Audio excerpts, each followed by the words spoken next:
ಪರಪ್ಪನ ಅಗ್ರಹಾರದಲ್ಲಿ ಅವರ ಮಗನ ನೋಡಿದ ತಕ್ಷಣ ಕಣ್ಣೀರು ಹಾಕ್ದ, ಗೊಳಗೊಳ ಅತ್ತ, ಭಾವುಕನಾದ ಅನ್ನುವ ಎಲ್ಲ ಪದಗಳನ್ನು ಹಾಕಿ ಅದನ್ನೇ ಒಂದು ಸುದ್ದಿ ಮಾಡಿದ್ರು. ಅಟ್ಲೀಸ್ಟು ಮಗ ನೋಡೋ ಅವಕಾಶ ಸಿಕ್ತು. ಅದೇ ರೇಣುಕಾಸ್ವಾಮಿಯ ಸಹನಾ ಅವರ ಹೊಟ್ಟೆಲಿರ್ತಕ್ಕಂಥ ತಂದೆ ನೋಡೋ ಭಾಗ್ಯನೇ ಇಲ್ವಲ್ಲ. ಈ ವಿಪರ್ಯಾಸದ ಬಗ್ಗೆ ನಾನು ನನ್ನ ದುಃಖವನ್ನು, ಈ ಮಗನಿಗೆ ಜೈಲಿನಲ್ಲಿ ನಮ್ಮ ಅಪ್ಪ ಇದ್ದಾನೆ ಅಂತ ಆದರೂ ಒಂದು ಆಸೆ ಗೊತ್ತಿದೆ, ಆದರೆ ಹುಟ್ಟೋ ಮಗನಿಗೆ ನಮ್ಮ ಅಪ್ಪ ಎಲ್ಲಿ ಅನ್ನೋದನ್ನೇ ಗೊತ್ತಿಲ್ಲ. ಈ ಥರದ ಒಂದು ಜೀವನದಲ್ಲಿ ಆಗು ಹೋಗೋದ್ರ ಬಗ್ಗೆ ನನ್ನ ಫೇಸ್ಬುಕ್ ಖಾತೆಯಲ್ಲಿ ಈ ಒಂದು ಜೈಲಲ್ಲಿರ್ತಕ್ಕಂಥದ್ದು ಮತ್ತು ಇಲ್ಲದೇ ಇರತಕ್ಕಂಥದ್ರ ಬಗ್ಗೆ ವ್ಯತ್ಯಾಸವನ್ನು ನಾನು ಬರೆದಿದ್ದೀನಿ. 2-3 ಮಾತು ಹೇಳಿದ್ದಾರೆ. ಅದೃಷ್ಟ ಬಂದರೆ ಗಬಕ್ಕಂದು ಇಟ್ಕೊಂಡ್ಬಿಡ್ಬೇಕು, ಬಟ್ಟೆ ಬೆಚ್ಚಿ ಇಟ್ಕೊಂಡ್ಬಿಡ್ಬೇಕು ಅಂತ. ಅವ್ರ ಮನೆಗೆ ಬಂದಿದ್ದ ಲಕ್ಷ್ಮಿ, ಅದೃಷ್ಟ, ಅಭಿಮಾನಿಗಳು ಎಲ್ಲವನ್ನೂ ಓದ್ಬಿಟ್ರಲ್ಲ ಸರ್. ಕಾಲಲ್ಲಿ ಫುಟ್ಬಾಲ್ ಓದಂಗೆ ಓದ್ಬಿಟ್ರು. ಏನು ಅವರು ಬೋಧನೆ ಮಾಡ್ತಾಯಿದ್ರು, ನಾನು ಜೈಲಿಗೆ ಹೋಗಿ ಬಂದಾದಮೇಲೆ 14 ದಿನ ಆದಮೇಲೆ ಪರಿವರ್ತನೆ ಆಗಿದ್ದೇನೆ, ಕೋಪಕ್ಕೆ ನಾನು ಬುದ್ಧಿ ಕೊಟ್ಬಿಟ್ಟೆ, ಎಲ್ಲ ವಿಷಯಗಳನ್ನು ಅವರು ಮಾತಾಡಿದ್ದಾರೆ. ಬಟ್ ಬರೀ ಬೋಧನೆ ಆಗೋಯ್ತು, ಯಾವುದೂ ಕಾರ್ಯರೂಪಕ್ಕೆ ತರಲಿಲ್ಲ. ಈ ಥರ ಇರಬೇಕಾದ್ರೆ ಲಕ್ಷ್ಮಿನ ಓದ್ಬಿಟ್ರು, ಆರಾಧ್ಯ ದೇವ ಫ್ಯಾನ್ಸ್ಗಳನ್ನು ಓದ್ಬಿಟ್ರು, ಅವ್ರಿಗಿರ್ತಕ್ಕಂಥ ಅಂತಸ್ತನ್ನು ಓದ್ಬಿಟ್ರು. ಎಲ್ಲವನ್ನು ಒದ್ದಿ ಪರಪ್ಪನ ಅಗ್ರಹಾರದಲ್ಲಿದ್ದಾರೆ.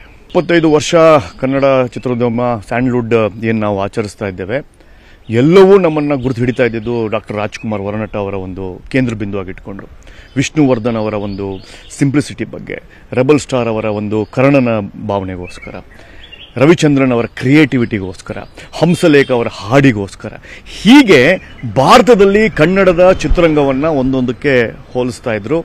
ಈಗ ಭಾರತದ ಚಿತ್ರರಂಗವನ್ನು, ಕನ್ನಡದ ಚಿತ್ರರಂಗವನ್ನು ಒಬ್ಬ ರೌಡಿ, ದುಷ್ಟ, ಫ್ಯಾನನ್ನೇ ಕೊಂದ ಹೀರೋ ಅದಕ್ಕೆ ಹೋಲಿಸ್ತಾ ಇದ್ದಾರೆ.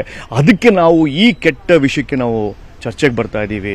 ಒಬ್ಬ ವಿಕೃತ ಮನಸ್ಸಿನ ವ್ಯಕ್ತಿ ಅವನ ಚಾರಿತ್ರೆಯನ್ನು ತೆಗೆದಾಗ ಹಲ್ಲೆ ಆಗಿರ್ಬೋದು, ಹೆಂಡತಿಗೆ ಹೊಡೆದಿರೋದಾಗಿರ್ಬೋದು, ಫ್ಯಾನಿಗೆ ಹೊಡೆದಿರೋದಾಗಿರ್ಬೋದು, ಹೋಟ್ಲಲ್ಲಿ ಸಪ್ಲೈ ಮಾಡಬೇಕು ಹೊಡೆದಿರೋದಾಗಿರ್ಬೋದು, ಪ್ರೊಡ್ಯೂಸರ್ಗೆ ಹೊಡೆದಿರೋದಾಗಿರ್ಬೋದು, ಎಲ್ಲವನ್ನೂ ನೋಡಿದಾಗ ಈ ಥರನ ಹೀರೋ ಅಂತ ನಾವು ಅಂದ್ಕೊಂಡ್ವಲ್ಲ. ಕಲಾವಿದ, ಕೆಟ್ಟ ಕಲಾವಿದ, ಮನಸ್ಸಲ್ಲಿ ಈ ಥರದೆಲ್ಲ ಒಂದು ಕಲ್ಮಶ ಇದ್ದಿದ್ದ ವ್ಯಕ್ತಿ ಈಗ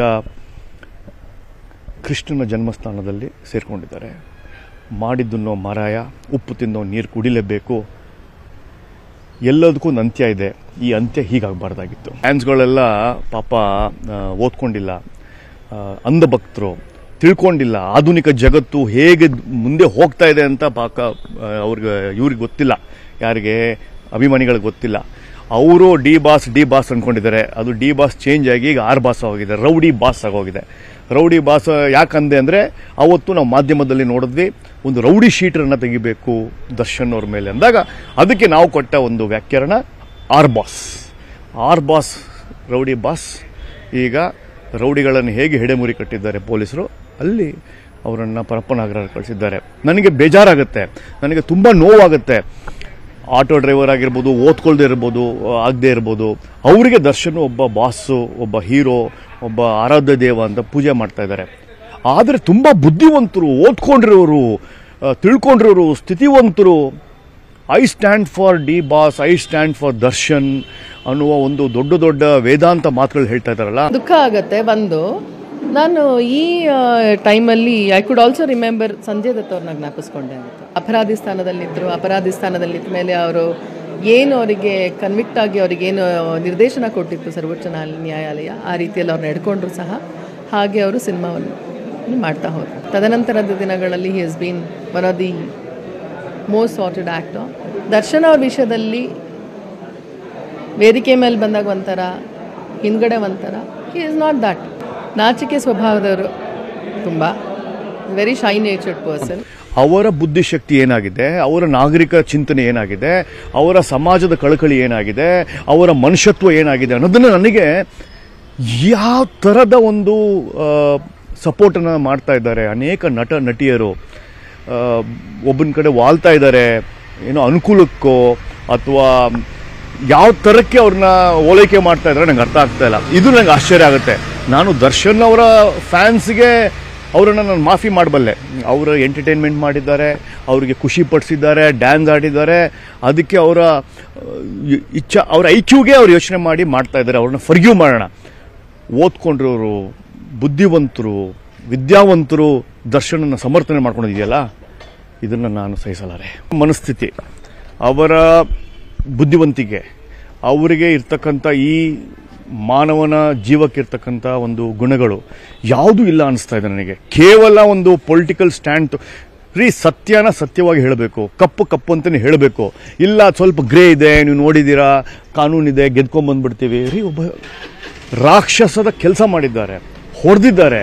ಚಿತ್ರದುರ್ಗದಿಂದ 300 ಕಿಲೋಮೀಟರ್ ದೂರದಿಂದ ಕರ್ಕೊಂಡ್ಬಂದು ಒಂದು sadistic mind, cold blooded mind thinking ಅಲ್ಲಿ ಪ್ಲಾನಿಂಗ್ ಮಾಡಿದ್ದಾರೆ.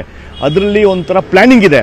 ಇವೆಲ್ಲ ಇರಬೇಕಾದ್ರೆ ಇದೊಂದೇ ಇನ್ಸಿಡೆಂಟ್ ಅಲ್ಲ, ರೇಣುಕಾಸ್ವಾಮಿ ಇನ್ಸಿಡೆಂಟ್ ಒಂದೇ ಅಲ್ಲ, ಅನೇಕ ಇತಿಹಾಸಗಳು 2014 ವಿಜಯಲಕ್ಷ್ಮಿ ಅವರು ಹೊಡೆದಿರ್ತಕ್ಕಂಥ ಇತಿಹಾಸ ಆಗಿರ್ಬೋದು, ಪ್ರೊಡ್ಯೂಸರ್ ಜಗಳ ಆಗಿರ್ಬೋದು, ಉಮಾಪತಿ ಅವ್ರಿಗೆ ಗನ್ ತೋರಿಸಿರೋದಾಗಿರ್ಬೋದು, ಸಂದೇಶ್ ಹೋಟೆಲ್ ಆಗಿರ್ತಕ್ಕಂಥ ಗಲಾಟೆ ಆಗಿರ್ಬೋದು, ಕಾರ್ ಆಕ್ಸಿಡೆಂಟ್ ಆಗಿರ್ಬೋದು, ಎಲ್ಲವನ್ನೂ ಗಮನದಲ್ಲಿ ತಗೊಂಡಾಗ ಈತನ ಒಂದು ಬಿಹೇವಿಯರಲ್ ಪ್ಯಾಟ್ರನ್ ವಾಸ್ ಅಬ್ಯೂಸಿವ್.